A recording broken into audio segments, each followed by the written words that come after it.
తమిళనాడు అంటేనే ద్రవిడ సంస్కృతికి మూలం.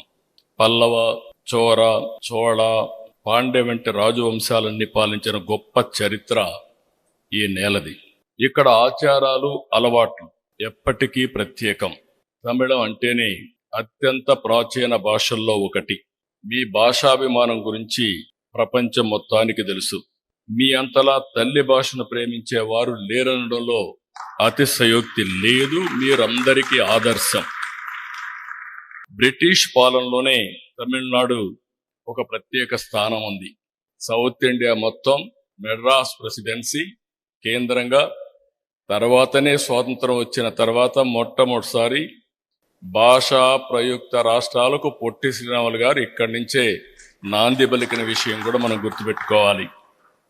అదే మరి ఒకప్పుడు సంపదకు కేంద్రం తమిళనాడు. స్వాతంత్రం వచ్చిన తర్వాత భారతదేశ అభివృద్ధిలో తమిళనాడు ఎంతో గొప్ప పాత్ర పోషించింది. ఎన్నో పరిశ్రమలు, వాణిజ్యానికి తమిళ గడ్డ పేరుగాంచింది.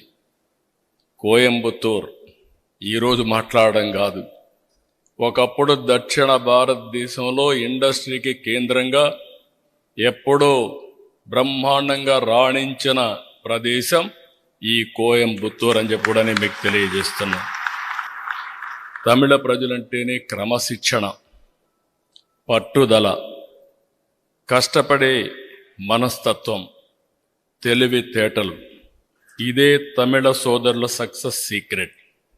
ఏ రంగంలో చూసినా, ఏ దేశంలో చూసినా తమిళనాడు నుంచి తమిళుల యొక్క విజయాలే కనిపిస్తాయి. అత్యంత ప్రాచీన నాగరికతల్లో తమిళనాడు ఒకటి. ఎన్నో సాంస్కృతిక దాడుల్ని, యుద్ధాలను తట్టుకుని నిలిచింది. ఎందరో పుణ్యాత్ములు, ప్రముఖులు తమిళనాడు నుంచే జన్మనిచ్చింది.